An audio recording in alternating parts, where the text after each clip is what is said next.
Taon 1978, Indang, Cavite.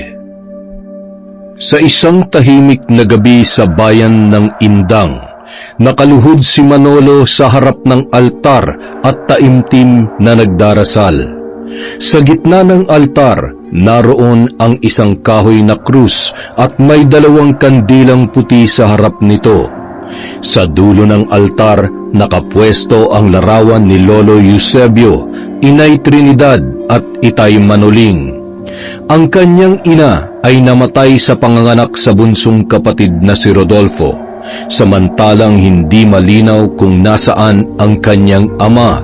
Ang kanyang ate Isabel ay nakapangasawa na at kasalukuyang nakatira sa ibang bayan. Si Manolo ay payapang namumuhay kasama ang kanyang lola Ingrid at si Rodolfo. Habang nakabukas ang malaking bintana sa likuran ni Manolo, pumapasok sa loob ng bahay ang maliwanag na sinag ng bilog na buwan.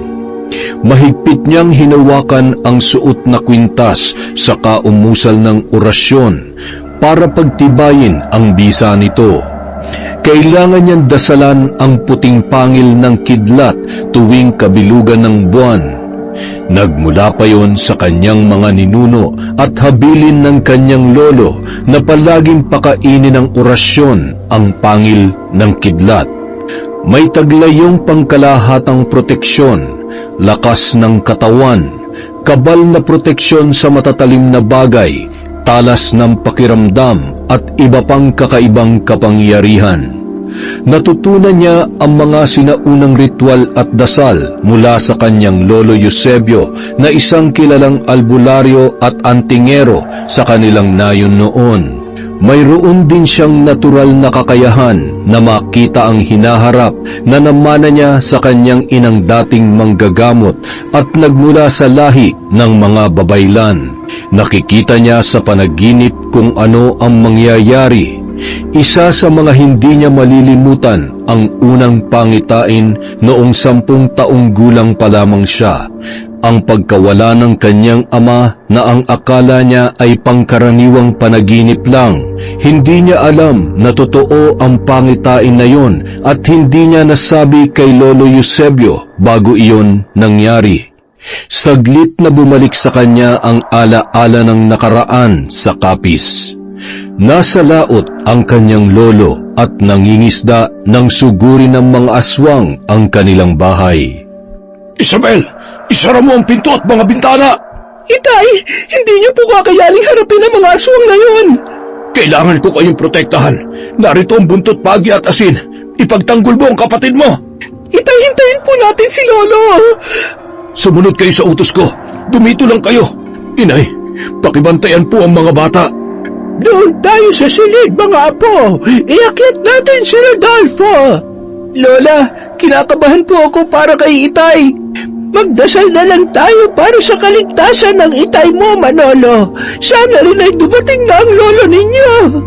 Mag-isang hinarap ng kanyang ama ang grupo ng mga aswang na lumusob sa kanilang tirahan. 5 aswang ang kaharap ni Manoling at nagawa nitong paslangin ang mga kalaban sa tulong ng mutya ng palos na nagbibigay liksi sa may hawak ng agimat na yon. Gamit ni Manoling ang buntot pagi at ang taglay niyang liksi para kalabanin at puksain ang mga aswang. 3 na ang kanyang nagagapi nang sabay na sumugod ang 2 aswang. Inilipad siya ng mga yon papalayo at hindi na siya nakalapag pa. Kitang-kita ni Manolo ang tagpong yon habang nakasilip sa siwang ng kanilang bintana. Wala na ang ama at ang mga aswang nang dumating si Lolo Eusebio. Sinubukan nitong gamitin ang angking kakayahan mula sa mutya ng saging para hanapin ang kinaroroonan ng anak, pero hindi na nito nakita pa si Manoling. Wala na ang bakas ng kanilang ama matapos ang insidenteng yon. Umaasa si Manolo na buhay pa ang kanyang ama, pero naniniwala si Lolo Eusebio na pinatay na si Manoling ng mga aswang. Lumipat sila ng tirahan para mailayo sa kapahamakan ang kanilang pamilya. Mainit sa mata ng mga aswang ang pagiging lahing antingero at albularyo ng kanilang angkan. Sa Indang, Cavite sila nakarating. Pagsasaka ang naging hanap buhay ng kanyang lolo at nakapagtayo ng bigasan sa bayan. Doon na rin inabutan ng kamatayan si Lolo Eusebio dahil sa atake sa puso. Kuya, inaalala mo na naman yung nangyari kay Itay. Hindi ko makakalimutan kung paano siya inilipad ng 2 aswang na yon, Rodolfo. Wala pa akong muwang noon. 3 taon pa lang ako. Maliksi si Itay at kinaya niyang harapin ang mga nakalaban niya. Nailipad siya sa malayo pero posibleng nakaligtas siya. Nararamdaman ko, buhay pa si Itay. Sana nga buhay pa si Itay para makita ko man lang siya. Wala akong ala-ala niya na magkasama kami. Kung hindi pa dahil sa nag-iisang larawan niyang kupas na nasa altar, wala akong magiging ideya kung anong itsura niya. Hanggat wala tayong pruweba na patay si Itay, patuloy akong aasa na buhay pa siya. Ni walang nakitang parte ng katawan niya nung hinahanap siya ng mga tanod at pulisya. May matitira bang parte sa katawan ni Itay kapag isang angkan ng aswang ang kumain sa kanya? Ikaw talaga? Lagi na lang akong talo sa diskusyon sa'yo. Nanunood ako ng mga horror sa pelikula eh. Niluluto ng araw ng mga aswang ang biktima nila. Nagiging pihika na sila sa kakainin. Gusto nila niluluto na rin. Depende siguro kung anong uri ng aswang. Wala pa akong nakaengkwentrong aswang na kumakain ng tao na luto na. Ano nga yung aswang na kumakain ng bangkay? Balbal, tsaka ebwa. Marami pang tulad nila. Eh di wala talagang matitira sa biktima kung isang baryo ng aswang ang kakain sa kanila. Kahit bangkay, walang lusot eh. Ikaw talaga. Akong walang lusot sa'yo eh. Aralin mo na nga lang kung paano gamitin yung minana mong mutya ng odom at tagaliwas. Huwag mong kalimutang pakainin ng orasyon yan, ha? Oo, kuya. Pagkatapos mo riyan, akyatin mo na si Lola Ingrid. Shh! Huwag ka maingay. Tumayo si Manolo saka sumilip sa labas ng bintana. Mahal na araw noon, panahon kung kailan malakas ang mga nilalang ng kadiliman. Naramdaman ni Manolo ang mabigat na presensya ng isang nilalang sa di kalayuan.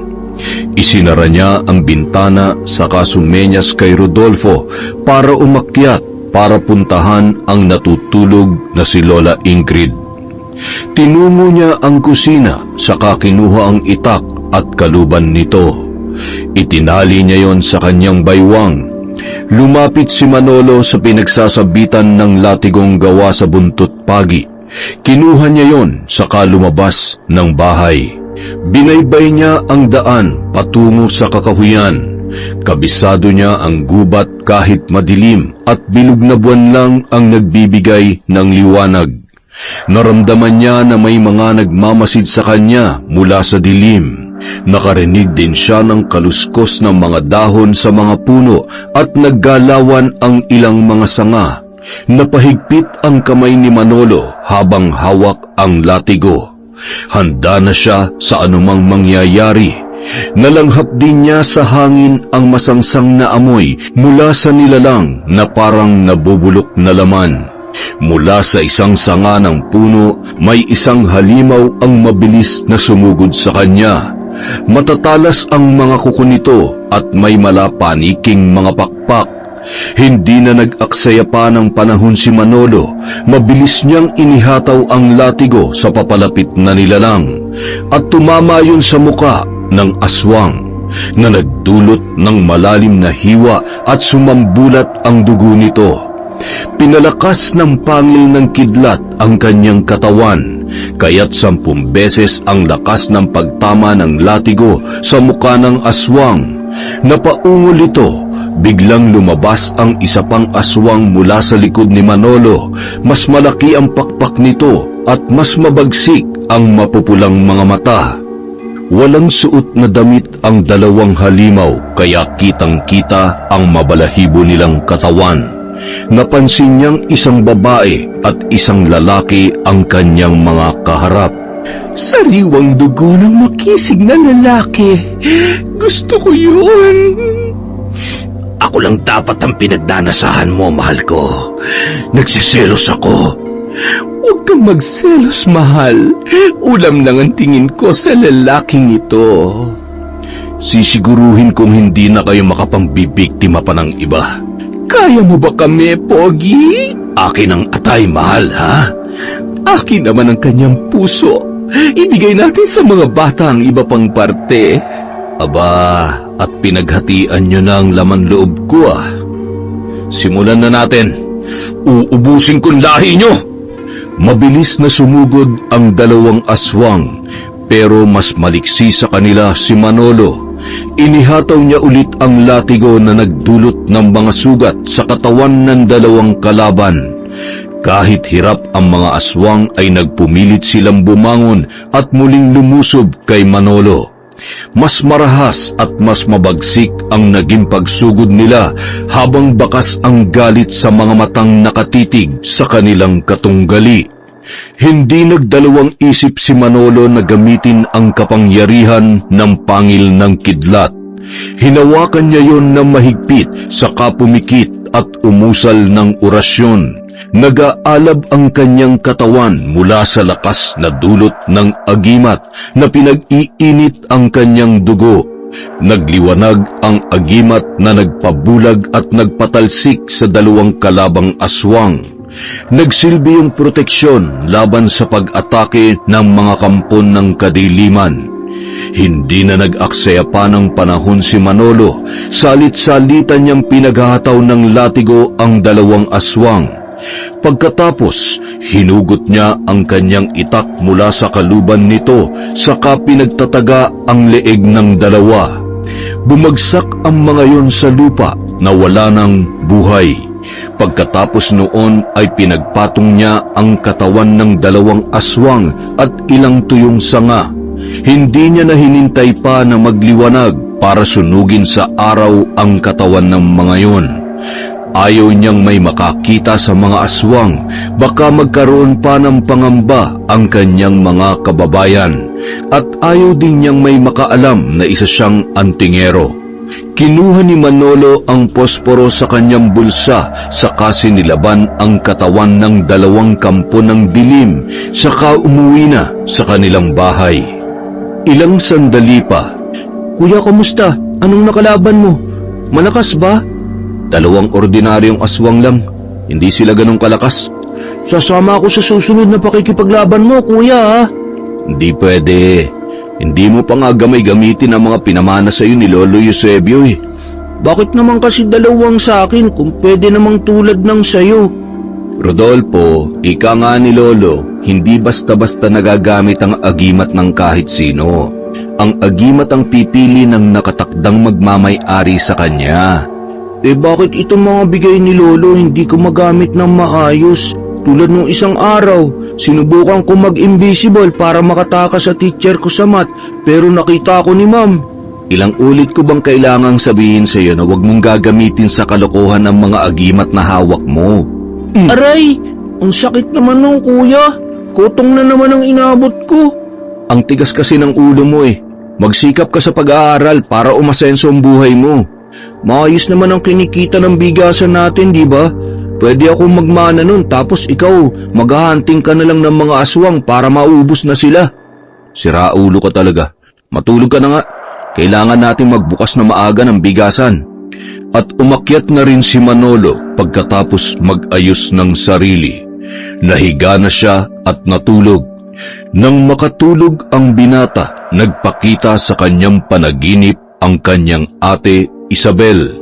Hawak nito ang bilog na tiyan habang nakahiga sa kama at nagpapaantok.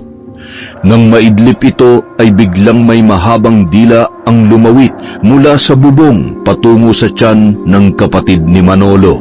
Walang sabi-sabi na tumusok yon sa tiyan ni ate Isabel at sinipsip ang bata na nasa sinapupunan nito. Doon biglang nagising si Manolo. Tagaktak ang kanyang pawis sa noo at naghahabol ng hininga. Nag-alala siya sa kapatid dahil alam niyang isang pangitain ang panaginip na yon, pero hindi malinaw kung kailan mangyayari. Hindi na siya nagbalik pa sa pagtulog. Nagsimula siyang mag-empake ng mga gamit na kailangan sa pagpunta sa kanyang kapatid. Bigla na lamang nakaramdam ng matinding kalungkutan ang binata. Hindi niya maipaliwanag kung bakit.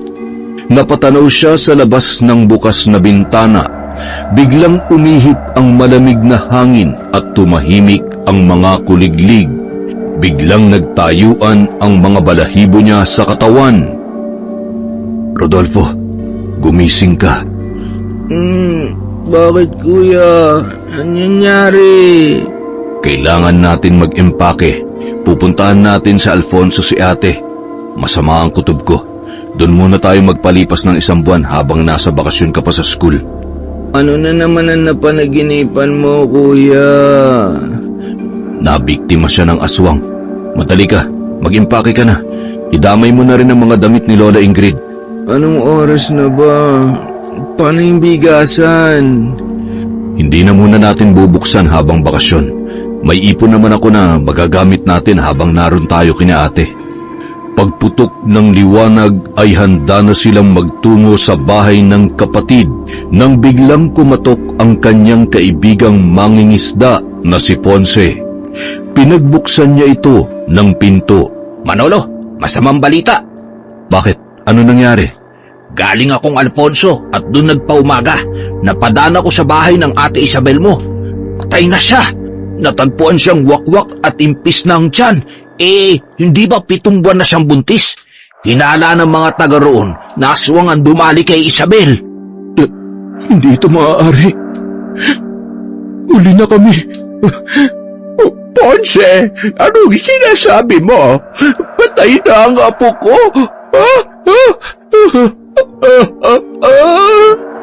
Opo, Lola Ingrid. Nagbili ng asawa niya na sabihin ko sa inyo para daw makadalaw kayo roon. Maraming salamat, pare. Hindi maaari. Inuubos ng mga aswang na yan ang lahi natin. Lola, huminahon po kayo. Lola, ako nang aalalay kay Lola pagsakay ng kalesa, kuya. Kausapin mo na muna si Kuya Ponce. Mauna na kami, Ponce. Pwede bang pakitingnan-tingnan ang pwesto namin at baka mapagnakawan pa? May mga paninda pa kami ron eh. Ako nang bahala. Iwan mo na rin ang susi para malinisan ko at baka ipisin at dagay ng bigasan nyo. Salamat talaga, pare. Heto ang susi. Aalis na kami, ha? Sige, pare. Ingat kayo. Napaantada naman si Lola Ingrid at halos mawala ng ulirat sa narinig. Habang nasa kalesa at bumibiyahe papunta sa bayan ng Alfonso kung saan nakatira ang kanyang apo. Hindi rin napigilan ni Manolo ang galit sa aswang na pumatay sa kapatid at pamangkin. Nakuyumos niya ang kanyang mga kamao habang hawak ang renda ng kabayo dahil sa pagnanasang makapaghiganti. At nakarating na nga sila sa bahay ni Ate Isabel sa Alfonso. Nakatayo yun sa gitna ng malawak na lupa na walang bakuran at maraming puno sa paligid. May kalayuan ang mga susunod na kapitbahay kaya't walang makakarinig kung sakaling may nangyayaring hindi maganda. Sinalubong sila ng asawa nitong si Kuya Ruben. Bakas sa mukha nito ang pagdadalamhati sa pagkawala ng asawa at panganay na anak. Nilapitan nila ang kabaong ni Ate Isabel. Napakapit na mahigpit si Lola Ingrid kay Rodolfo para kumuha ng lakas. Apo, bakit nangyari sa iyo ito? Anong nangyari kay ate, Kuya Ruben? Hindi ko nga rin alam eh. Galing ako sa pangingisda magdamag. Pagka-uwi ko ay nadatnan ko na ganun si Isabel. Duguan at wakwak na ang tiyan. Wala nang bata sa sinapupunan niya. Tiyak kong aswang ang may gawa nito sa kanya. Papatayin ko hayop na aswang na may gawa nito sa mag-ina ko. Pwede ko bang makita ang silid ninyong mag-asawa? Halika. Nandoon sa dulo sa itaas ang silid namin. Hindi ko pa nalilinisan ang nagkalat na dugo dahil iimbestigahan pa raw ng mga pulis ang nangyari. May butas ang bubong na katapat ng papag ninyo mag-asawa. Aswang ang paniniwala namin gumawa nito kay Isabel. Kaya hindi ko alam kung anong magagawa ng mga pulis laban sa aswang. Pero hindi naniniwala ang kapulisan dito sa amin. May napansin ka bang umaaligid kay ate? O sa paligid ng bahay niyo bago siya napatay? Wala akong napansin eh. Ay, teka. Ang sabi ng ate Isabel mo, may nakamasid daw sa kanyang matandang babae mula sa simbahan hanggang sa palengke nung minsang nagpunta sila ng inay ko sa bayan. Pagkatapos, nakita niya kinabukasan na may babae sa labas na nakamasid sa bahay namin pero nawala raw agad kaya hindi niya tiyak kung iisa lang yun. Saka medyo malayo kaya hindi niya namukaan. Sa pagkakatanda ko nung 1 buwan pa nangyari yun eh. Ay... Maaaring nasundan siya ng aswang na yon at binantayan kung kailan siya mag-isa sa bahay. Nagkataon pang wala si inay dahil may namatay din kaming kamag-anak sa may Maragondon. Anong plano mo pagkatapos ng libing ni Ate Isabel? Hindi ko pa alam, pero nagsasagawa ng pagrorondang ilang kalalakihan dito para sa proteksyon ng mga buntis at batang taga rito. Gusto rin nilang tugisin ang aswang. Hindi lang ito ang unang beses na napabalita may aswang sa bayan namin. Maaari ba kaming mamalagi rito? Kahit mga 1 buwan lang? Tutulong ako sa paghahanap sa aswang na gumawa nito sa kapatid ko. Oo naman. Doon kayo tumuloy sa bakanting kwarto. Si Lola Ingrid naman, sa silid na ni inay. Salamat kuya. Puntahan muna natin si Lola. Baka atakihin ng high blood. Maghapong nagbantay ang mag-anak sa lamay. Maraming tagalugar ang nakiramay sa kanila. Masayahin at mabait daw si Isabel sa lahat kaya wala itong kaaway. Naniniwala silang aswang ang may gawa ng karumal-dumal na pagpatay kay Isabel at sa ipinagbubuntis nito. Puno ng puot ang dibdib na lumabas ng bahay si Manolo para sumagap ng sariwang hangin. Bahagya siyang lumayo sa bahay ng bayaw na maraming nakikiramay. Dumiretso siya sa bahaging mapuno sa likod bahay na walang katao-tao, saka doon nagpakawala ng malakas na sigaw. Inilabas niya ang kanyang galit na nararamdaman sa mga aswang. Bahagya siyang kumalma pagkatapos ng pagsigaw na yun. Saka niya napansin na malayo na pala siya sa bahay. Hindi niya kabisado ang napuntahang lugar na masukal na. Iginala niya ang kanyang paningin para maghanap ng maaaring mapagtanungan pero walang kabahayan sa gawing yon. Nasaan na ba ako? Kuya! Rodolfo, mabutit narito ka. Nakita kitang lumabas kaya sinundan kita eh. Hiniram ko pa sa isang tanod itong flashlight. Nagulat ako sa iyo dahil bigla kang nagsisigaw. Akala ko may aswang ka ng kalaban. Inilabas ko lang ang kinikim-kim kong galit sa mga aswang. Mayayari talagang susunod mong makakalaban, kuya. Siguradong bugbog sarado sa iyon. Hindi ko palalagpasin kahit sino o ano pang aswang ang makaharap ko. Pwedeng makisali, kuya. Makikibugbog din ako kahit 1 beses lang. Kahit nga 1 suntok lang eh. Sanayin mo munang gamitin ang mga agimat mo para hindi ka maging pabigat. Isa pa, huwag mong ibuyangyang ng ganyan yan. Ipaloob mo lang sa t-shirt mo. Inililihim ang pagkakaroon yan. Maaaring pag-interesan yan at manakaw. Hindi naman nila magagamit ang mga anting-anting at agimat ng basta-basta, di ba? Ikaw ang nagsabi niyan. Hindi magagamit ng ibang tao pero mawawalan ka. Isa pa, hindi lang ordinaryong tao ang pwedeng magka-interes sa mga agimat. Maging ang mga nilalang na galing sa ibang mundo pwede ang nakawin sa'yo. Maaari din manganib ang buhay mo sa kanila. Mga kapre, tikbalang, ganun. Huwag mo naman akong takutin, kuya. Hindi ako nagbibiro. Opo, itatago na. Halika na. Bumalik na tayo sa bahay. Ang kulit mo na naman eh. Alam mo ba ang daan pabalik, kuya? Hindi. Ikaw, alam mo, di ba? Sinundan lang kita eh. Hindi ko natatandaan ang daan pabalik dun sa bahay ni ate. Patay tayo dyan. Halika, maglakad-lakad na lang tayo para mahanap natin ang daan pabalik. At naglakad na nga ang magkapatid para hanapin ang daan palabas sa kakahuyan. Ngunit mas lalong nagiging masukal ang kanilang dinaraanan. Parang nasa loob na tayo ng kagubatan, kuya. Naliligaw na talaga tayo. Pataas na rin ang nilalakaran natin. mukhang kailangan nating bumalik Doon tayo pumunta sa kabilang direksyon. Sige, kuya, ano yung ingay na yun? Pagaspas ng mga pakpak. Ayun kuya, manananggal! Papasok ng gubat! Halika, madali ka! Tutugisin natin ang manananggal na yon. Lakad takbo ang ginawa ng magkapatid para sundan ang direksyon ng manananggal na kanilang nakita. Mabilis ang paglipad noon, kaya madali ring nawala sa kanilang paningin. Nasaan na kaya yun kuya? Hindi ko alam, pero dito lang sa direksyon na yun ang pinuntahan niya Ibig sabihin, manananggal ang gumawa nun kay ate? Posible. Posible ring may iba pang aswang na narito sa lugar nila. Halika na, bumalik na tayo. Mag-uumaga na, hindi na natin yun makikita. Nakabalik na kaya yun sa katawan niya? Basta, alam na natin ngayon kung saan iniiwan ng manananggal ang kalahati ng kanyang katawan. Bukas ng gabi, hanapin ulit natin siya dito. Sige kuya. Teka, anong hinahanap mo? Naghahanap ako ng uling o kahit anong pwedeng pangmarka sa mga puno pabalik para matandaan din natin kung saan tayo napapadpad at mabalikan kung saan natin nakita yung manananggal. Sasabihin ba natin sa mga taga rito ang tungkol sa nakita natin, kuya? Mas mabuting wag na para hindi maalarma ang manananggal at hindi magpalipat-lipat ng pwesto. Balikan at bumalik na tayo. Baka hinahanap na tayo ni Lola Ingrid. Maliwanag na nang makarating sa bahay sina Rodolfo at Manolo. Nasermonan pa sila ng kanilang lola dahil hindi sila nag-iingat at naligaw sa lugar na hindi nila kabisado. Bandang hapon, dumalaw ang ilang tindera sa palengke na kabatian ni Isabel.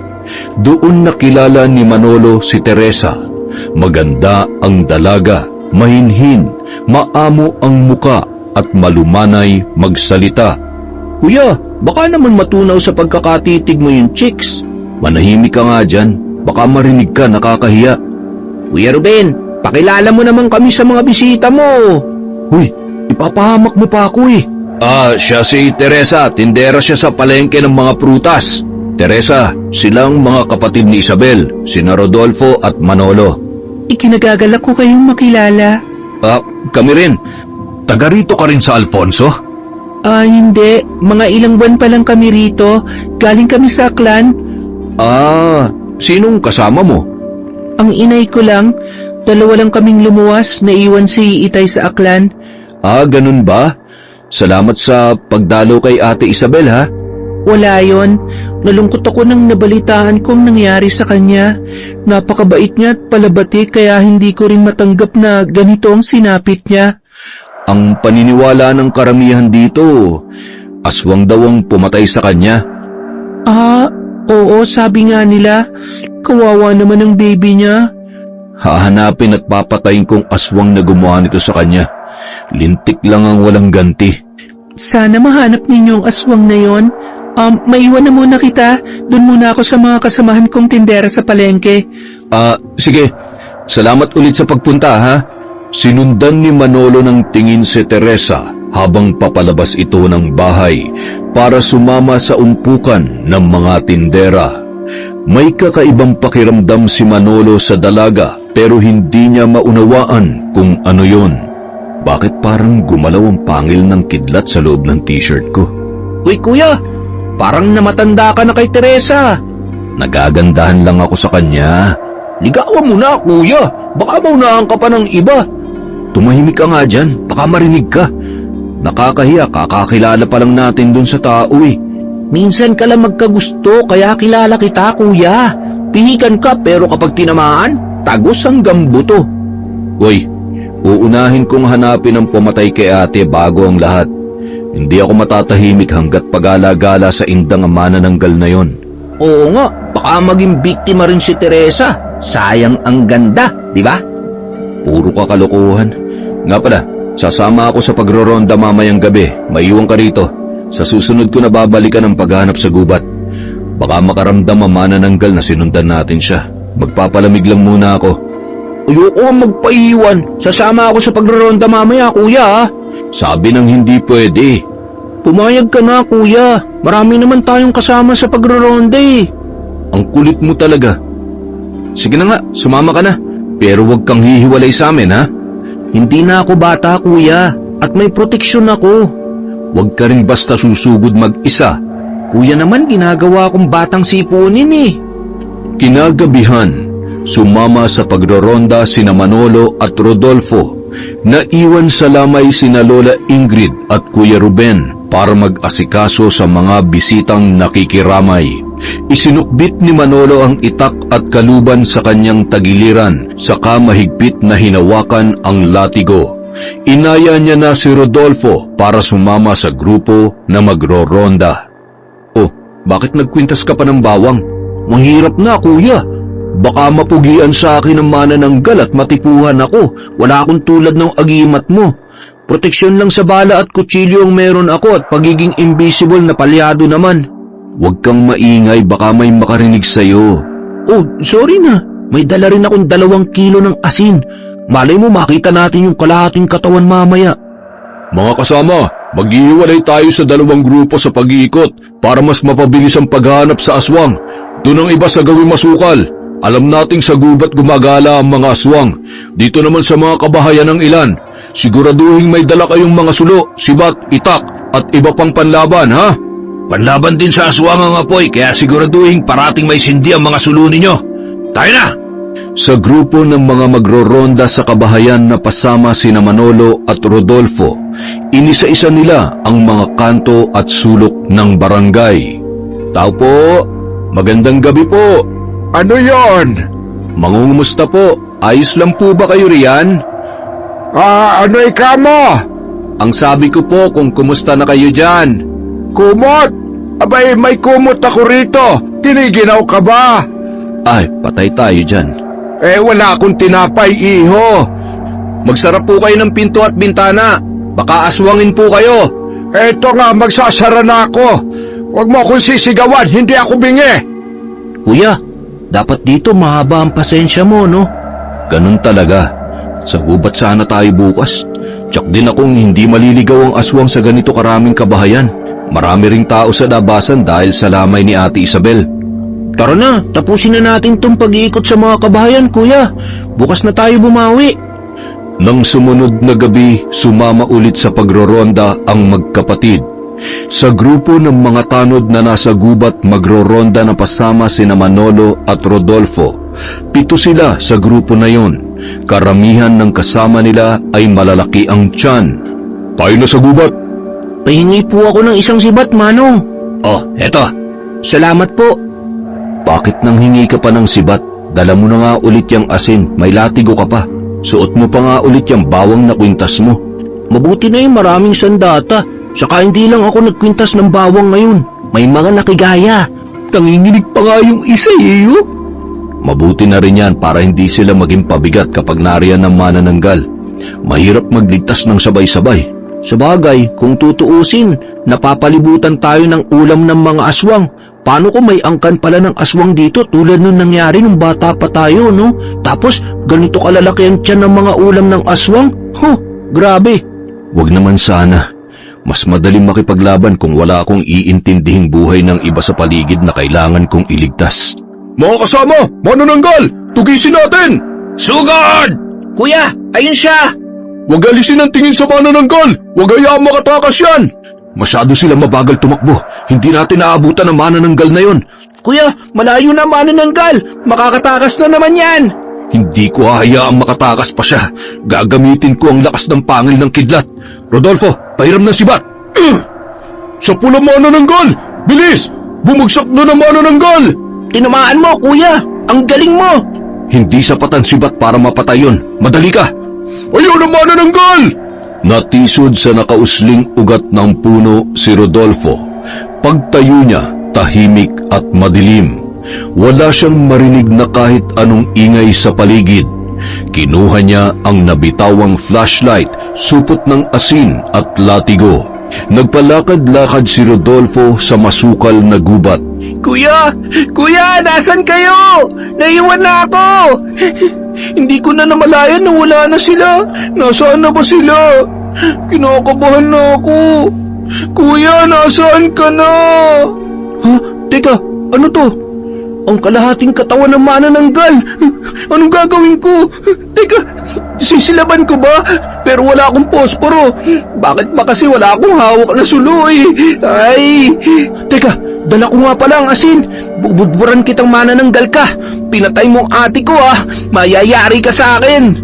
At lumapit si Rodolfo sa kalahating katawan ng manananggal, saka natatarantang binudburan yon ng asin. Inubos niya ang lahat ng laman ng supot na kanyang hawak. Sige, magkikisay ka't umusok. Nararapat lang sa'yo yan. Para kang sinisilaban sa sobrang dami ng asin na nilagay ko, no? Mamatay kang manananggal ka. Rodolfo, kung saan-saan na kita hinanap, bakit ka humiwalay sa amin? Kuya, nadapa ako eh. Pagtayo ko, wala na kayo. Kuya, kalahating katawan ng manananggal oh. Binuhusan ko ng asin. Ayan, nagkikikisay sa lupa. Ang galing mo! Nahanap mo ang kalahating katawan ng manananggal. Silaban mo na, kuya. Oh, akong bahala. Sinilaban ni Manolo ang kalahating katawan ng manananggal at sinunog yon. Tiyak niyang mamamatay na ang halimaw dahil wala na itong babalikang katawan. Pinagmasdan ng magkapatid ang nasusunog na parte na katawan na yon, na ipaghiganti na nila ang sinapit ng kanilang ate at ng ipinagbubuntis nito. Kitang-kita naman ng manananggal mula sa itaas na nasusunog na ang kalahati ng kanyang katawan. Hindi na siya nag-atubiling lumipad papalayo. Gusto niyang makita ang anak sa huling sandali ng buhay niya at ipamana ang bertud ng aswang. Nakita niya ang kanyang anak na nakadungaw sa bintana mula sa kanyang silid sa ikalawang palapag ng kanilang bahay. Teresa! Teresa! Inay, sugatan kayo! Sinong kumuha niyo sa inyo? Nasaan ang kalahating katawan ninyo? Bumalik na kayo sa katawan ninyo, inay! Wala na, anak. Sinunog na nila ang ibabang bahagi ng katawan ko. Inay, hindi pwede. Hindi maaari. Sino nagsunog ng katawan ninyo? Sino? Ipaghihiganti ko kayo. Hindi ko nakilala. Hindi ako nakalapit sa kanila dahil ninais kong iligtas ang bertud. Hindi na ako magtatagal, anak. Hindi. Ayoko. Wala na akong mababalik ang katawan, anak. Kunin mo na ang bertud. Ipaghiganti mo ako sa mga taga rito. Gagawin ko yan, inay. Ipinapangako ko. Ipaghiganti kita at papatayin ko ang mga gumawa nito sa inyo. Iiwan na kita rito. Hindi nila ako maaaring matagpuan dito, anak. Paalam na sa'yo. Mag-iingat ka. Inay! Inay! Papatayin ko silang lahat. At lumipad na papalayo si Aling Minda para harapin ang kamatayan sa malayo at hindi madamay ang anak sa galit ng mga tao. Isinubo naman ni Teresa ang bertud para manahin ang pagiging manananggal ng kanyang ina. Ipinangako niya sa kanyang sarili na maghahasik siya ng lagim sa bayan na yon. Kinabukasan, kumalat ang balitang nasaktan ang manananggal sa pagtugis ng mga nagroronda. Hindi na maalala ng mga kalalakihan kung sino ang nakapanakit doon dahil sa bilis ng pangyayari. Pero tiyak nilang napuruhan ang manananggal. Hindi na rin sinabi pa ni Manolo at Rodolfo na nagawa nilang sunugin ang pang-ibabang katawan ng manananggal. Bakit ayaw mong malaman nila na tayong nakapatay sa aswang? Nag-iingat lang ako, Rodolfo. Hindi natin alam kung may kamag-anak ang manananggal na yon at baka balikan tayo. Tulad ng ginawa ng angkan ng aswang na sumugod sa atin at tumangay kay Itay. Hindi makabubuti sa atin na may ibang makaalam na antingero tayo at tumutugis ng mga aswang. Naiintindihan ko, kuya. Pero tingin mo, may pamilya rin kaya dito ang manananggal na yon? Tulad natin, kailangan din nila magparami ng lahi kaya malabong siya lang ang narito. Pansin ko rin na may edad na ang napatay nating manananggal base sa kulubot sa mga binti at paanong sinunog natin. Hindi rin natin nakita ang itaas na bahagi ng manananggal na yon kaya posibleng may nagmana ng bertud niya. Ibig sabihin may anak yon? O kaya kapatid? Asawa? Oo, kaya hindi pa tayo maaaring umalis dito dahil hindi pa tayo sigurado kung sino ang pumaslang kay Ate Isabel. at kung marami sila rito. Saka manliligaw ka pa kay Teresa, hindi ba? Tumigil ka nga, hindi pa tapos ang problema natin. Tatanda kang binata sa pagiging torpe mo, kuya. Ang tapang-tapang mo sa aswang, pero sa chika babes, napaka-torpe. Napailing na lamang si Manolo. Ayaw niyang madaliin ang kung anumang paghanga kay Teresa. Gusto niyang mas makilala pa ang dalaga bago niya ito ligawan. May misyon pa siyang kailangang harapin, ang hanapin ang kadugo ng manananggal na napaslang nilang magkapatid. Samantala, napagkasunduan naman ng mga kalalakihan na ipagpatuloy ang pagroronda tuwing gabi para masigurong ligtas na ang kanilang lugar. Nagpatuloy naman ang magkapatid na sumama sa pagroronda. Nagbabaka sakaling makatagpo pa ng ibang manananggal pero wala silang nakita. Araw ng huling lamay ni Isabel, marami ang nakiramay kay Ruben. Mga kasama nitong mangingisda at ilang malalapit na suki sa palengke. Dumating din si Teresa para makiramay. Salamat sa pagpunta ha. Walang anuman. Ikaw lang mag-isa? Oo, dinalaw ni Inay ang kamag-anak namin sa Quezon. Siya nga pala, totoo bang napatay na yung manananggal na pumapatay dito sa atin? Hindi pa sigurado kung napatay siya pero lubhas siyang nasugatan sa pagtugis ng mga nagroronda. Alam mo ba kung sinong magiting na tagapagligtas ng mga taga rito? Dapat na pasalamatan siya ng mga tao. Isa siyang bayani. Hindi eh. Masyadong mabilis ang mga pangyayari. Madilim din sa gubat kaya hindi ko maaninag ang mga kasama ko. Kasama ka pala sa nagronda? Oo. Pero hindi ko nakita yung nangyari.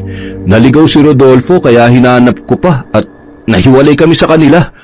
Mabuti naman at nakauwi kayo ng ligtas. Delikado rin ang sumama sa pagroronda at makaharap ang mga aswang. Siya nga pala, makikipaglibing ako bukas kaya maaga akong uuwi ngayon. Mukhang ganun din ang iba rito. Maagang nag-uuwian para makipaglibing bukas. Gusto mo bang ihatid kita? Delikado sa daan, baka kumapano ka. Hindi ba abala sa'yo? Hindi naman. Gusto ko lang masiguro na ligtas kang makakauwi. Maraming salamat. At ihahatid na nga ni Manolo si Teresa sa kanilang bahay. Nang hiram siya ng sulo sa isang tanod. Habang naglalakad sila, naramdaman ni Manolo ang paggalaw ng suot na agimat sa loob ng kanyang t-shirt. Pero ipinagwalang bahala niya lamang yun. Nakarating sila sa bahay nila Teresa. Napansin niyang nasa bungad yon ng masukal na parte ng kagubatan. Walang mga kapitbahay sa paligid at napakatahimik. Mag-isa ka lang dito ngayon? Hindi ba delikado? Hindi naman. Magsasara na lang ako ng mabuti para walang makapasok na masasamang loob. Mag-iingat ka rito ha. Magsabi ka pala kung may kailangan ka para matulungan kita habang wala pang inay mo. Maraming salamat, Manolo ha. Sige, mauna na ako. Magandang gabi sa'yo. Habang naglalakad papalayo si Manolo, napansin niya ang natuyong mga patak ng dugo sa mataas na halamang may malapad na dahon. Inilapit pa niya ang sulo para matiyak na mantsa ng dugo ang naroroon. Hindi siya maaaring magkamali. Napaangat siya ng ulo at naghanap pa ng maaaring patak ng dugo. Lumapit siya sa mga kasunod na halaman at may ilang patak din ng dugo roon. Sumagi sa kanyang isip na baka dugo yun ng mabangis na hayop. Kinutuban din siya na baka sa manananggal na kanilang tinugis. Kaya natakot siya para kay Teresa. Mag-isa lang ang dalaga roon sa bahay nito. Pagbalik sa lamay, kinausap niya ang ilang kalalakihan na magronda rin sa gawin ng bahay ni Teresa para matiyak na ligtas ang dalaga. Pumayag naman ang kanyang mga nakausap. Madaling araw na at kaunti na lamang ang bisita. Nakaupo sina Manolo at Rodolfo sa harap ng ataul ni Isabel, nagbabantay sa huling sandali ng kanilang kapatid. Ang bilis mo, kuya. May paghatid ka ng nalalaman dyan, ha? Ayaw mo matawag na torpe, pero... Sira, hinatid ko lang dahil mag-isa lang siyang uuwi at delikado ang lokasyon ng bahay nila. Masukal pa ron. Wala namang masama, binata ka at masipag pa. Di nalugi si Teresa. Ate Teresa pala. Papasa ka ron. Sana nga. Pero kuya, naligo ka ba? Hinatid-hatid mo si Teresa pero hindi ka naman naligo. Uy, naligo ako ah. Ano yung naaamoy ko? Parang nabubulok na karne. Oo nga no. Meron ba tayong nakalimutan na karne dyan? Dito ka lang. Bantayan mo si Ate Isabel. Huwag mong aalisin sa kanya ang tingin mo ha. Bakit kuya? Aswang ba? Yung kumakain ng bangkay? Basta, dito ka lang. Kinuha ni Manolo ang latigo at ang itak sa silid, saka nagmamadaling lumabas ng bahay para hanapin ang pinagmumulan ng masangsang na amoy. Sigurado siyang amoy yon ng isang aswang. Iginala niya ang paningin sa palibot ng malawak na lote.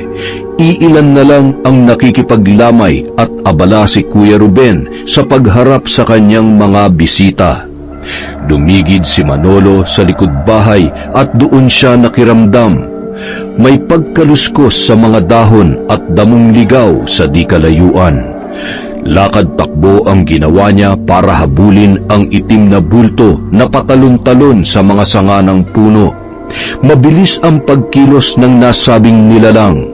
Mas binilisan pa ni Manolo ang kanyang pagtakbo saka humarang sa daraanan ng aswang. Isang balbal ang nakaharap niya. Tangan nito ang isang kaputol na puno ng saging. Alam na niyang gusto nitong nakawin ang katawan ng kanyang Ate Isabel at palitan yon ng puno ng saging. Mabilis na nilatigo ni Manolo ang kaharap na balbal. Bumagsak yun sa lupa pero agad na nakatayo at nagtangkang tumakas. Pero mabilis ang pagkilos na ginawa ni Manolo. Ilang ulit niyang inundayan ng hagupit ng latigo ang katawan ng aswang. Nagalit ito at umangil na parang hayop. Labas ang matatalas at nabubulok na mga ngipin. Hindi na nag-aksaya pa ng oras si Manolo. Inilabas niya ang kanyang itak sa kabuong lakas na tinaga ang aswang sa leeg. Bumagsak ang katawan noon sa lupa at nagpagulong-gulong ang kanyang ulo. Walang sino man ang pwedeng lumapastangan sa katawan ng kapatid ko, lalo na mga aswang na tulad mo. Uubusin ko kayo. Sinunog ni Manolo ang katawan ng balbal saka nagbalik sa lamay. Kinabukasan, maagang inihatid sa huling hantungan ang labi ni Isabel. Dama ang hinagpis ng iniwang asawa at ng mga kapatid. Hindi mapigilan ni Manolo ang malakas na pag-iyak. Sinisisi niya ang kanyang sarili dahil hindi niya naprotektahan ang kanyang ate. Sa kanilang magkakapatid, si Ate Isabel niya ang hindi nakapagmana ng agimat laban sa mga aswang. Ang agimat na napunta at gumana sa kapatid ay ang mutya ng tagahupa na may kakayahang magpaamo ng kausap, kahit pa may matinding galit ito sa may hawak ng agimat. Apo ko, bakit mo inunahan si Lola? Marami tayong binuong pangarap pero sinira ng manananggal na yun. Paano na ako? Iniwan mo ako mag-isa. Ate Isabel, pinapangako ko, hindi ako titigil sa pagtugis sa mga aswang. Wala silang ibang ginawa kundi ang manira ng masasayang pamilya. Ate Isabel, magpapakabait na ako at palaging susundin si Kuya at ang mga pangaral niya. Hindi na rin ako magbubulakbol. Pangako yun. Apo ko, bakit mo iniwan si Lola? Ha? Lola, tulong! Dalhin natin si Lola sa ospital! Paspasan ninyo at painumin ng tubig. Lola, magpakatatag po kayo. Nandito pa po kami ni Rodolfo. Buhatin natin at isakay sa jeep ko. Dalhin natin siya sa ospital. Naisugod naman sa ospital si Lola Ingrid. Lumabas sa resulta na inatake ito sa puso at naging paralisado ang kalahati ng katawan. Ilang araw na malagi ang kanilang lola sa ospital bago na iuwi sa bahay ni na Kuya Ruben. Salamat sa pagpapatuloy sa amin dito, Kuya. Meron lang akong kailangang gawin dito, pero babalik din kami sa amin. Sasama ka pa rin ba sa paghahanap ng pumaslang sa Ate Isabel mo? Oo, Kuya. Hindi ako makampante. Pakiramdam ko, meron pa ring panganib dito sa lugar ninyo. Ruben, anak, may natagpuan na namang buntis na pinatay doon lang sa kanto. Bakit naman kasi hinayaang gumagala ang buntis sa gabi? Alam namang delikado sa lugar natin. Ano po ang ikinamatay ng biktima? Ay tulad kay Isabel, wakwak ang tiyan at wala na ang sanggol. At eto pa, labas ang laman loob at wakwak din ang kanyang dibdib. Ang sabi-sabi, kinuha rin pati ang puso niya. Ay mahabaging langit. Mukha nga pong hindi pa talaga tapos ang problema ng lugar na ito sa aswang. Ilan pa kayang aswang ang naligaw sa bayan namin? Wala namang ganitong pangyayari noon. Tahimik kami dati. Magbabalik daw sa pagroronda ang mga kalalakihan at mas madami ang sasama sa pagtugis sa mga aswang. May magaganap na pagpupulong mamayang hapon sa plaza. Pumunta tayo para makiisa. Opo, Inay. Pagdating ng hapon, nagpulong ang mga taga-barangay nila Ruben. May mga buntis na dumalo sa pagtitipon at takot na takot sa patayang nagaganap. Mga kasama, tumahimik na muna tayo at hayaang makapagsalita si Kapitan. Mga kabarangay ko, parami na ng parami ang nababalitang patayan sa ating lugar. Maging sa mga karatig barangay, mga buntis ang kasalukuyang binibiktima. Hindi natin masasabi kung pati ang mga bata at kalalakihan ay magiging biktima rin, kaya pinag-iingat ang lahat. Huwag lalabas sa pagsapit ng gabi. Isara din ninyong mabuti ang inyong mga bintana at pintuan. Paano po yung sa kaso ng asawa ko? Binutas yung bubong namin. Magpalagay kayo ng kisame. Hindi ko na alam kung ano pa ang pwedeng remedyo sa ganyan. Ang magagawa natin ay magronda at maging alerto lamang. Tulungan din natin ang mga nagro-ronda na nauuhaw o nagugutom na dumaraan sa inyong mga bahay para makainom o makakain.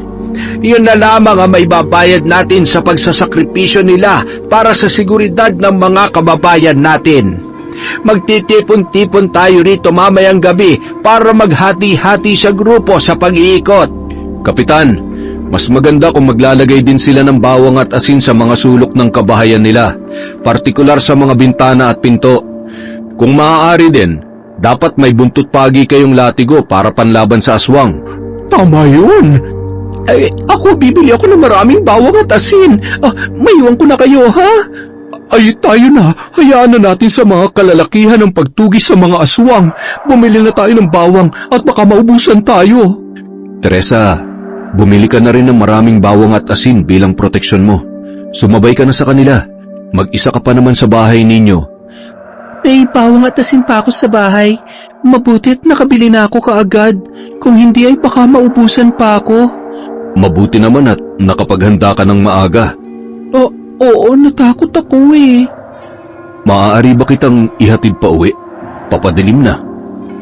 Sige, walang problema. Salamat ha. Kuya, sasama ako. Ay, epal ka talaga. Pwede bang humiwalay ka naman sa akin? Wala naman akong gagawin sa bahay. Inaalagaan naman ng inay ni Kuya Ruben si Lola. Bahala ka nga. Tara na't baka abutan pa tayo ng dilim sa daan. Naglakad sila hanggang sa bahay ni Teresa para ihatid ang dalaga. Madilim na nang sila ay makarating doon. May kalayuan din yon mula sa plaza kaya hinihingal pa si Rodolfo. Ate, pwede bang makainom ng tubig? Nauuhaw ako. Pasensya na, hindi ko kayo mapapapasok. Hindi pa ako nakakapaglinis ng bahay. Teka sandali lang ha. Ikukuha ko lang kayo ng maiinom. Ayos lang, salamat. Kailangan din namin bumalik sa plaza para sumama sa pagroronda. Masyadong liblib na tong bahay ninyo, ate. Pwedeng pagtaguan to ng aswang, ah. Pagkasambit noon ni Rodolfo, napatitig sa kanya si Manolo. Bahagya siyang nakaramdam ng kaba. Sinabayan pa ng paggalaw ng pangil ng kidlat sa ilalim ng t-shirt niya ang paglabas ni Teresa mula sa loob ng kanilang bahay. Heto ang pitsyel at baso. Uminom na muna kayo bago kayo bumalik sa plaza. Maraming salamat, ate. Bilisan mo ng pag-inom. Kailangan na natin bumalik doon. Salamat sa malamig na tubig, ate, ha. Mauna na kami. Mag-iingat kayo. Halika na. Mabilis na hinatak ni Manolo ang kanyang kapatid papalayo sa bahay ni na Teresa. Mayroon siyang nabubuong hinala sa kanyang isip. Sinarili niya lang muna yon. Ayaw niyang mambintang nang wala siyang ebidensya. Nakabalik na nga sa plaza ang magkapatid at napasama sa grupo ng mga mag-iikot sa kabahayan. Hindi mawaglit sa isip ni Manolo ang hinala na may kinalaman kay Teresa ang manananggal, ngunit kailangan niyang mapatunayan ang kanyang saloobin. Kinaumagahan, pinuntahan niya si Teresa sa bahay nito. Muli niyang naramdaman ang bahagyang paggalaw ng pangil ng kidlat sa loob ng kanyang t-shirt. Pwede ba kitang imbitahang mamasyal sa bayan? Nagbabakasyon lang kami rito kaya wala pa akong gaanong alam sa lugar. Sige. Magpapalit lang ako ng damit. Mukhang tama nga ang lugar na ito para maging bahay ng aswang. Nasa bukana lang ng gubat na pwedeng pag-iwanan ng kalahating katawan. Halika na. Salamat sa pagpayag mong sumama sa akin, ha? Wala yon. Gusto ko rin namang maglibang. Ano bang gusto mong gawin o bilhin sa bayan? Bibili lang ako ng mga pangangailangan ni Lola at ilang pasalubong sa mga kaibigan ko sa Indang. May alam ako mga murang bilihan sa bayan. Tara! Naglibot ang dalawa sa mga tindahan. Nakita niya ang kabaitan ni Teresa habang nakikipag-usap sa mga nakakasalubong at nagtitinda. Nakakaramdam naman ng pagkagilty si Manolo dahil sa pagdududa sa dalaga. Kumain muna tayo, tanghali na pala. Tito, pwede bang sa ibang lugar na lang? Hindi kasi masarap dyan. Ganun ba? Saan tayo pwedeng kumain? Doon na lang sa kabilang kainan, sa kaibigan ko. Sige, tara. Aling Iska, yung paborito kong inihaw na manok at wala pong kanin. Heto. Nangangati ka sa mga pampalasa kaya walang halo yan. Nobyo mo? Nako, hindi po. Bagong kaibigan ko po, si Manolo. Kumusta po kayo? Isang adobong manok at isang order ng kanin po? Ay, sige. Maupo na kayo at dadalhin ko sa mesa ninyo. Ayos, suki ka pala rito. Pwede kasing magpaluto sa kanila? Nangangati ka sa mga pampalasa? Oo. Pinapantal ako at kinakapos ako ng hininga. Mabuti at sinabi mo, hindi kita nadala ron sa kabila. Masyadong malasa ang mga ulam nila, tadtad ng seasoning. Teka, hindi ka magkakanin? Nagpabawas din ako sa kanin. May diabetes kasi ang lahi namin. Kaya pala. Sige, kumain na tayo para marami pa tayong mapasyalan mamaya. Masayang nagpatuloy sa pamamasyal sina Manolo at Teresa. Nabuo ang pagkakaibigan ng dalawa at napalapit sa maghapong pag-uusap. Papadilim na mag-aya si Manolo na ihatid na ang dalaga. Nasundan pa ng ilang beses na pagkikita ang pamamasyal na yon. Mas napalapit ang dalawa sa isa't isa. Naging tampulan din sila ng tuksuhan, lalo na nina Kuya Ruben at Rodolfo. Nabalitaan ko magkasama kayo ni Teresa na nanood ng kantahan doon sa bayan kagabi. Oo. Masaya siyang kausap at napakabait, mahinhin at hindi maarte. Mukhang totohanan na yan. Hindi pa, Kuya Ruben. Halos isang buwan pa lang kaming magkakilala. Malapit na rin kaming umuwi sa Indang kaya medyo mapapalayo na ako. Dadalawin ko siya sa tuwing may pagkakataon. Huwag mo nang palagpasin pa ang pagkakataon. Nakakita ka na ng babaeng pumukaw ng atensyon mo. Sungkaban mo na. Pag-iisipan ko yan, Kuya. Gusto ko na rin naman magkaroon ng sariling pamilya. Ay, Ruben, Manolo, may natagpo ang patay sa pilapil. Buntis po ba ulit? Hindi, lalaki ang biktima. wakwak ang tiyan hanggang sa dibdib. Mukhang ibang uri naman ang aswang ang naligaw dito ah. Hindi lang buntis ang biktima ngayon.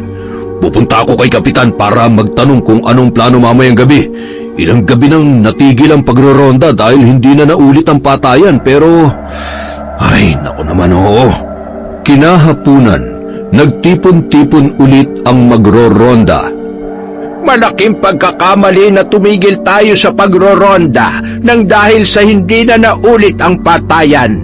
Mukhang naghintay lang ng pagkakataon ng may gawa ng lahat ng ito para makasalakay ulit. Maging mapagmatsyag sa paligid at mag-iingat kayo. Tayo na, mga kasama! Mabutit nakasama ka namin ngayon sa pagroronda sa gubat, Kuya Ruben. Palagi kang nakahiwalay sa amin ni Rodolfo eh. Gusto ko rin sa gubat maghanap. Malakas ang kutob kung doon nagtatago ang aswang. Tulad ka rin ba ni Kuya na gustong ubusin ang mga aswang sa mundo, Kuya? Kung pwede lang gagawin ko yun. Hindi ko mapapatawad ang mga tulad nila na pumapas lang ng walang awa. Ni hindi binigyan ng pagkakataon ng anak ko na masilayan ang mundo. Alam ko, Kuya. Ganyan din ang nararamdaman ko. Halika na.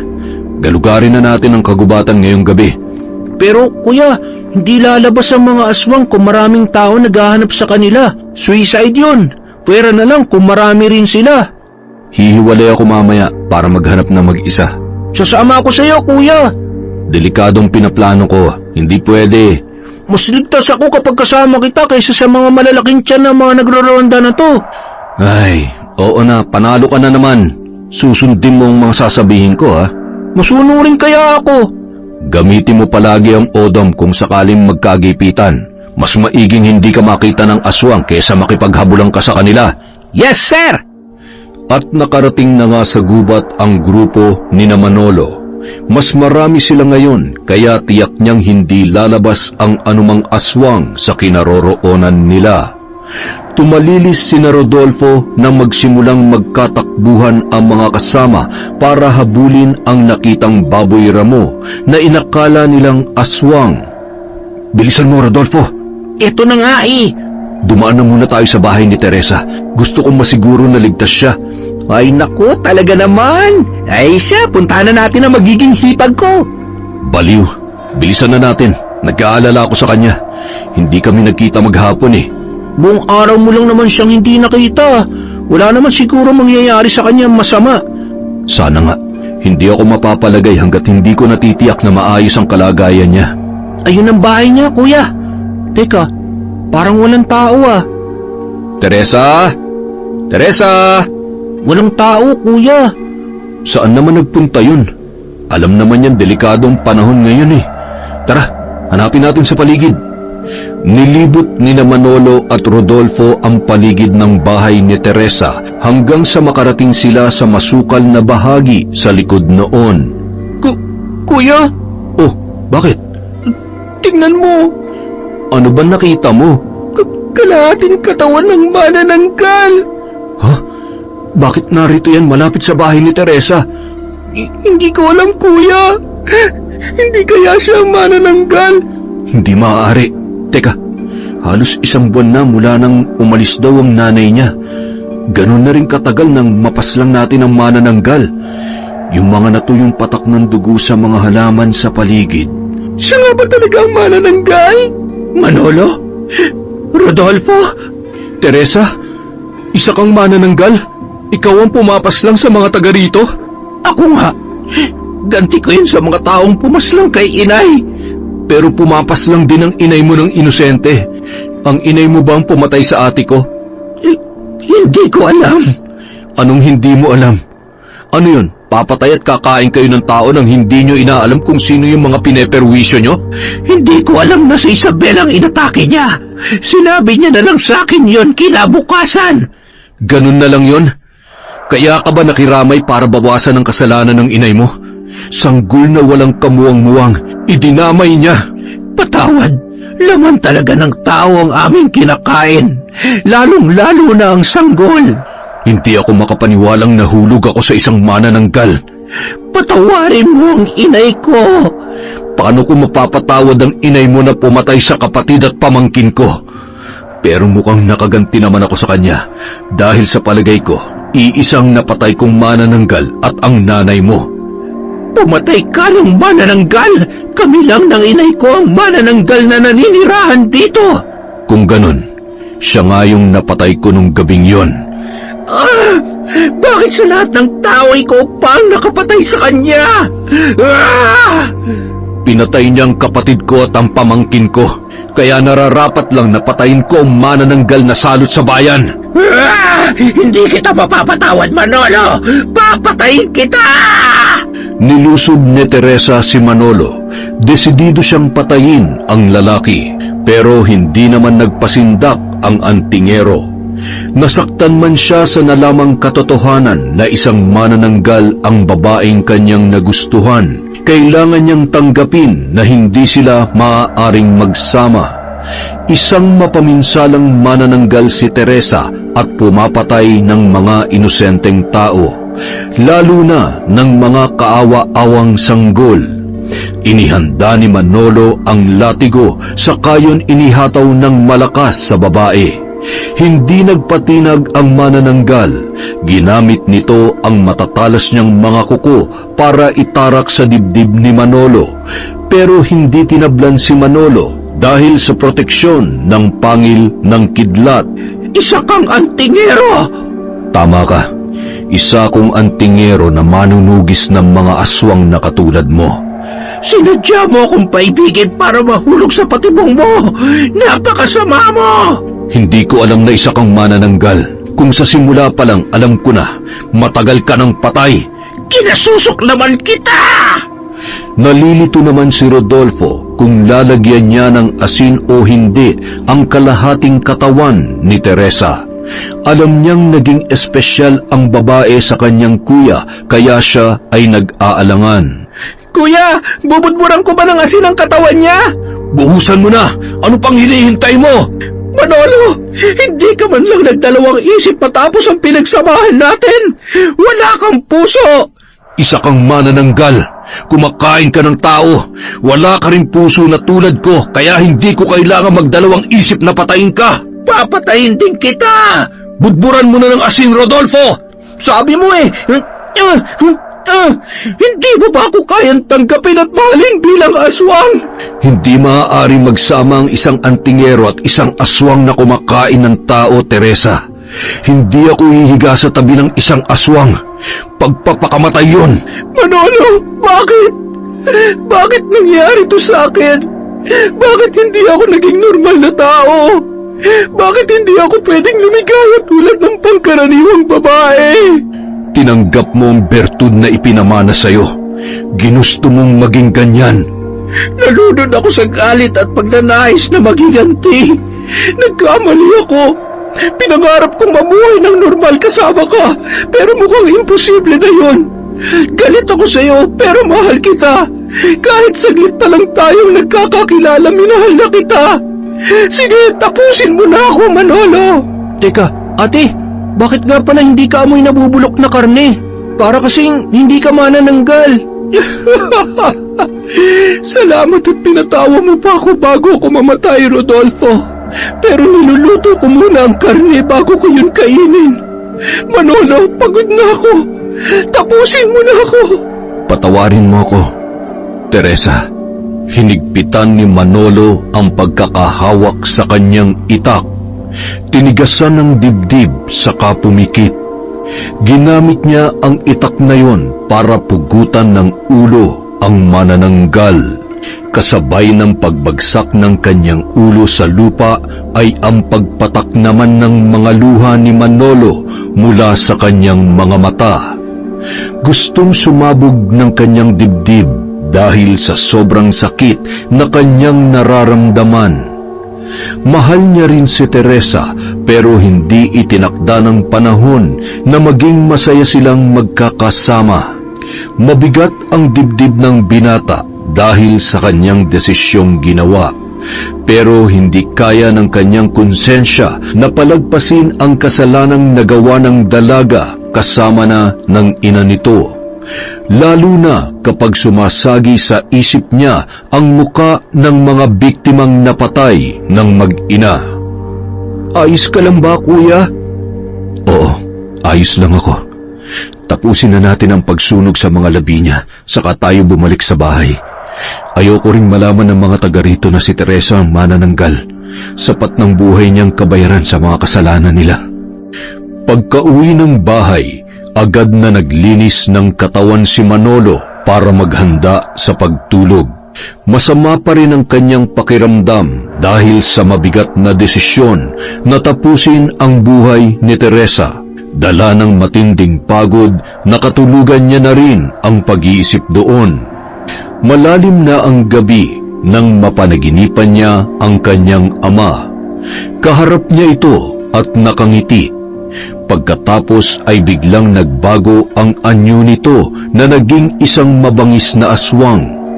Sinugod siya nito kaya nanlaban siya. Hinataw niya ng latigo ang kanyang ama saka ginamitan ng itak. Nagising si Manolo na tagaktak ang kanyang pawis. Napansin niyang tirik na ang araw. Ihanda mo na ang mga gamit mo. Tulungan mo na rin si Lola na mag-empake. Uuwi na ba tayo, kuya? Oo, tapos na ang misyon natin dito.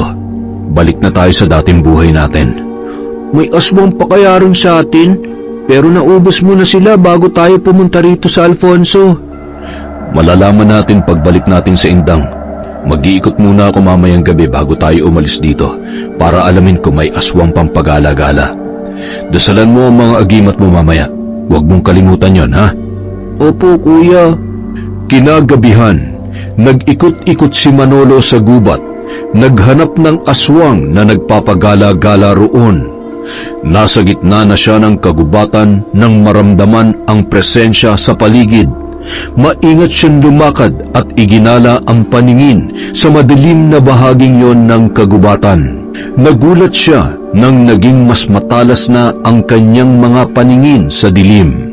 Naramdaman niya rin ang bahagyang paggalaw ng pangil ng kidlat sa loob ng kanyang damit. Nakarinig siya ng kaluskos sa kanyang likuran. Nilingon niya ito. Isang malaking aswang ang nakatayo roon at nakamasid sa kanya.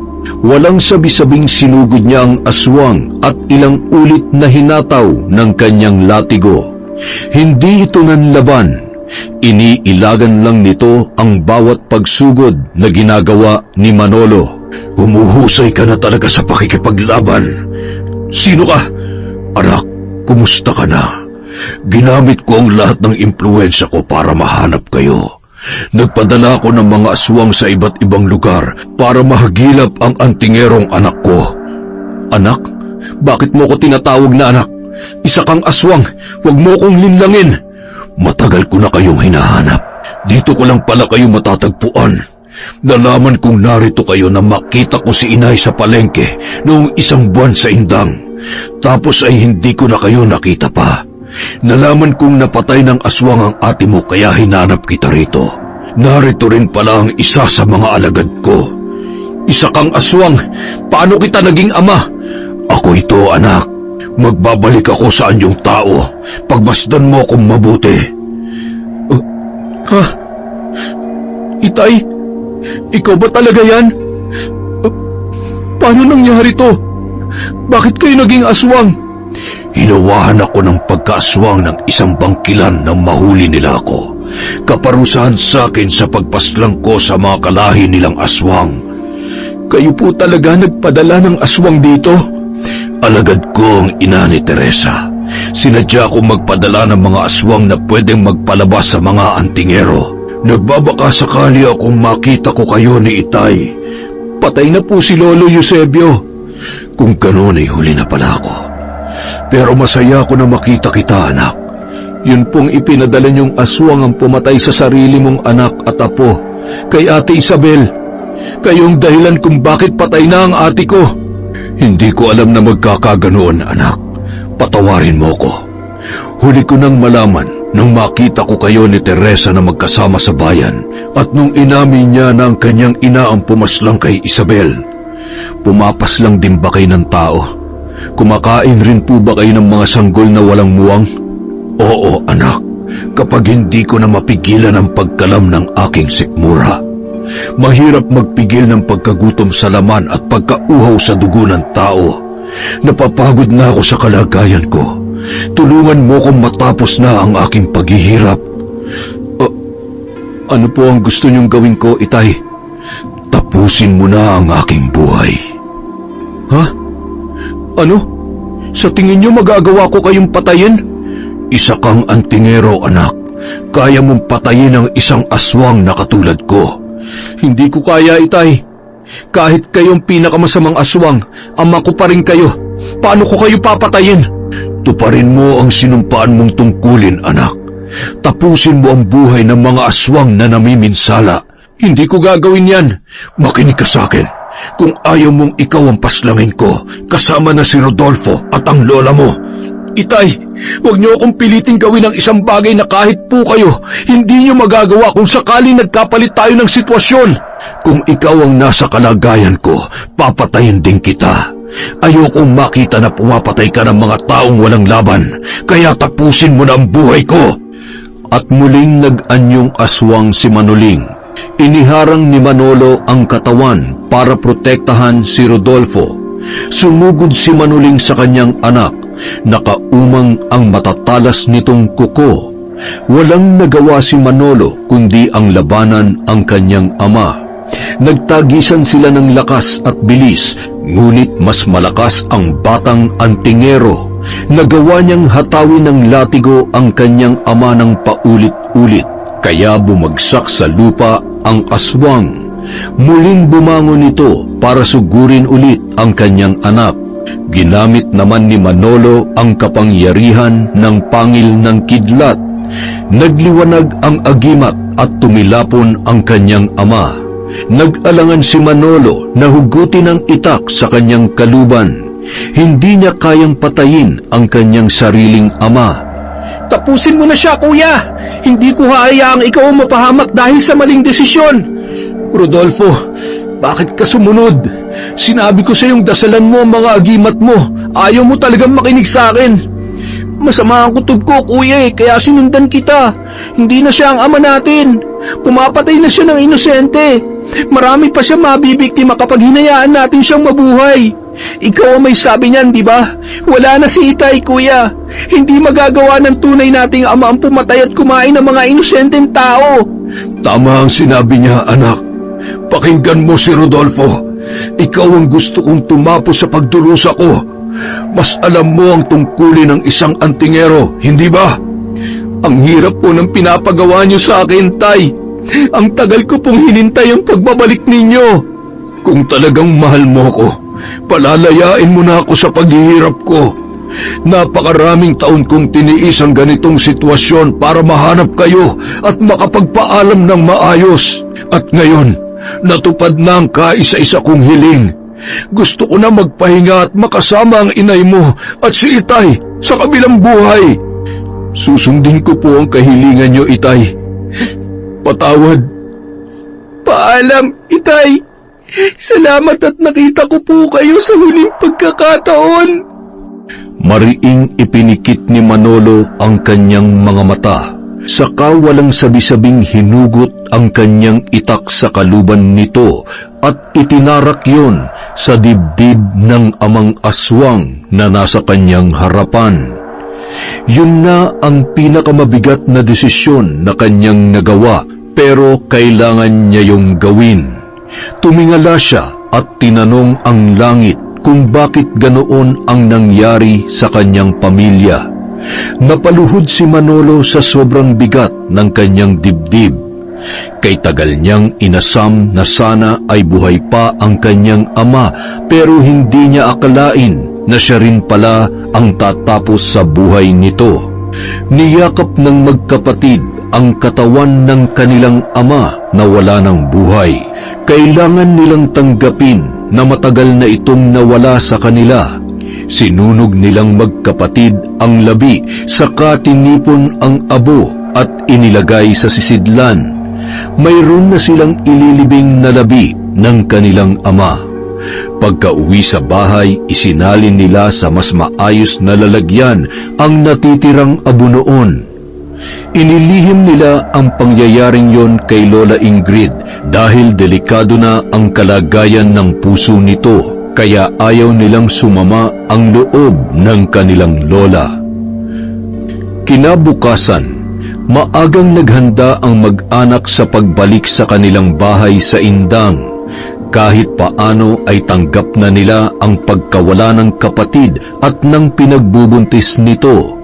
Tanggap na rin nila na wala na ang kanilang ama.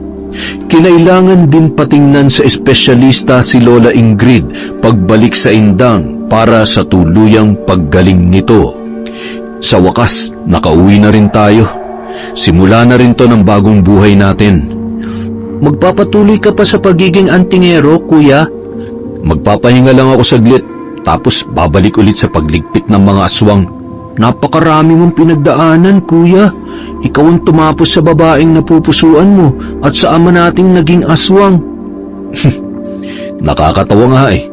Sa tagal na pagiging antingero ko, ikaw pa nagpamulat sa akin ng responsibilidad ko na saglit kong nakalimutan dahil si Itay yung aswang na kailangan kong tapusin. Mahirap magdesisyon pero kailangan kong mamili. Kailangan kong piliin ang mas makabubuti para sa nakararami. Kahit hindi ako mukhang nakikinig sa mga tinuturo mo sa akin, sinasapuso ko lahat yun, kuya. Ikaw ang idol ko eh. Sus, aralin mo mabuti ang mga agimat mo para magamit mo na sa susunod. Hindi mo nga napakinabangan yung tigabulag eh. Isasama mo ulit ako sa pagtugis mo sa mga aswang? Oo, para matuto ka na. Maiwan muna kita dyan. Lalabas lang ako para magpahangin. Lumabas ng bahay si Manolo saka tumingala sa langit. Napakarami nilang pinagdaanang mag-anak pero sa lahat ng yon ay marami siyang natutunan sa buhay. Naalala niya si Teresa, ang saglit na ligayang nadama niya na mayroong kapalit na kalupitan. Mananatili sa isip niya ang maamong muka nito at ang mga ngiti ng dalaga. Naisip rin niya ang kanyang ama na nakita niyang muli matapos ang mahabang panahon at ang pagtapos sa buhay nito dahil isa na itong alagad ng kadiliman. Napabuntong hininga si Manolo. Natutunan niya kung paano harapin ang mga pagsubok sa buhay at hindi sapat ang pagmamahal lang. Natutunan niya rin ang kahalagahang alamin kung ano ang tama at mali dahil ang bawat desisyon na kanyang gagawin ay may kaakibat na responsibilidad. Ipinangako niya sa kanyang sarili na palaging pipiliin kung ano ang makabubuti sa mas nakararami at hindi ang pansariling interes lamang.